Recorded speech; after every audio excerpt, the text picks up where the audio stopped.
Okay, I just want to do a quick video about socialising and my thoughts about how to go about it. So, in the past, I would say 3 months, 6 months or so, I've drastically reduced the amount of active socialising I've done from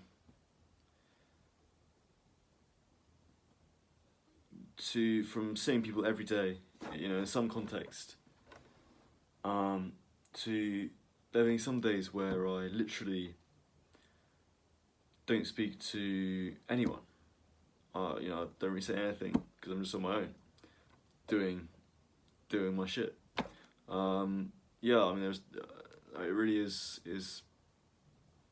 I'm not often, but that is sometimes my day. I'll go to the gym in the morning, go to the library to study, come back in the evening, maybe record some videos, and then go to bed. So it sounds rather dull, or that, rather sad. Obviously I'm not saying thank you or to the bus driver or whatever, but often not massive conversations. But to be honest, I will support now that that's my ideal date, really. Because I've got a higher purpose to work towards. So I think the advantage of this, the reason why I'm sort of okay with this lifestyle, is for a lot of reasons. One, I think my sleep is just so much better. So the amount of sleep, I think is damaged by your the way that sleep is damaged by your social life is huge. Because obviously a lot of social things are in the evening, and if you're anything like me, it's very difficult to stop at some point and just go home. You got into the habit of staying up really late. Drinking as well damages your sleep, and so your sleep's awful, really. I think, and to get to a point now where I've actually never slept better in my entire life. My sleep's incredibly good. It's really weird, really interesting. And that kind of makes up for the lack of socialising. Actually, for the first time in my life, I can sleep well. Then obviously I talked about a higher purpose. I'm not just kind of floating around to any old thing. There are places that I have to be. There's nothing enormous to higher purpose, really. It's just kind of going to the gym. So I just got an image in my mind of how I want my body language to be, how I want to carry myself, how I want to look. And that's largely what motivates me to go to the gym. And I've got an image about, I don't want to go out without a fight with university work. I'd like to get a first, but I realise it's difficult, and I haven't necessarily set myself up for that. In second year, but I want to know I've tried very hard at it more than anything, and that gets me to the library, and then I find it very rewarding to have something like this. I've always been drawn to sort of hobbies like this, little projects, and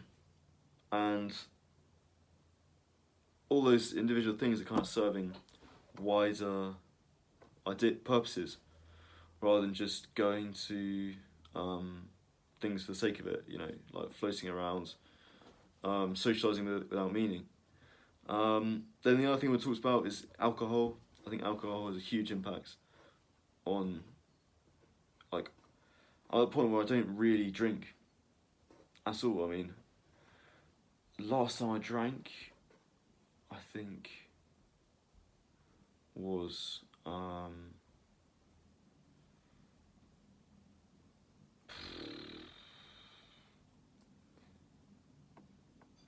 yeah, it's been a month, I'd say. It's been a month since I last drank. I'm going out with a friend. I'm thinking about having a drink tonight. I'm going out tomorrow, so I'll probably it's like someone's birthday. I'll probably drink then. But apart from that, I just don't. I don't feel. I don't have the need to. But more than that, I just don't. There's no pressure to not drink as well. I just don't do it full stop, which I like. So that's nice. Because it's unbelievably draining, alcohol. Like, if you take it out of your life for a small period of time, you really see that.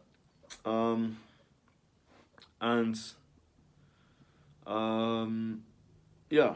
So that's kind of ways in which withdrawing to kind of, I don't want to say monk mode, because it's in some sense rather tame. I still enjoy myself.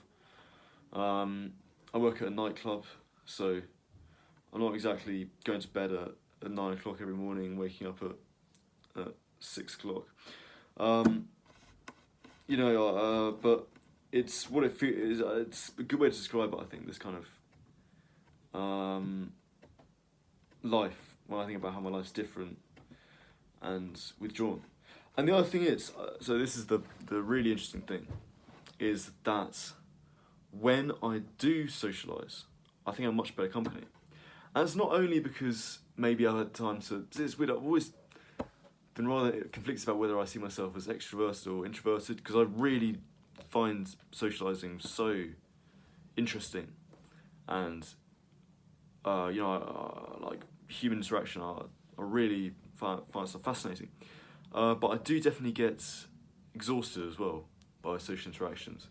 So, but anyway, going back to it, partly that's because maybe I've a social battery, if you will, is kind of charged.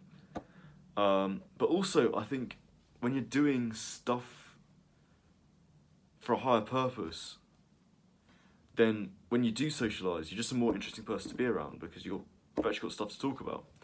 And it's weird, because I thought it was just all about, socialising was just all about,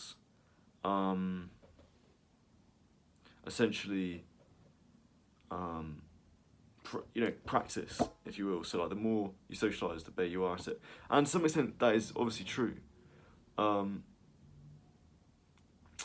But in some sense, what gets you from A to B doesn't necessarily get you from B to C. And where sometimes I've been, I've not come across well in social interactions or whatever, I don't think it's because I haven't socialised enough. I don't know why I did that in inverse commas, but I don't think it's because I haven't socialised enough. I think it's because I haven't embraced other parts of my life that I need to come across as an interesting, motivated person, which is the person that we all want to be, really. Certainly the person that I want to be. So, yeah, maybe you can rate some of this.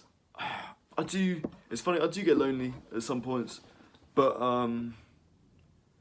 not nearly as much as I would have thought. And I think this is a phase of my life that will change in the future.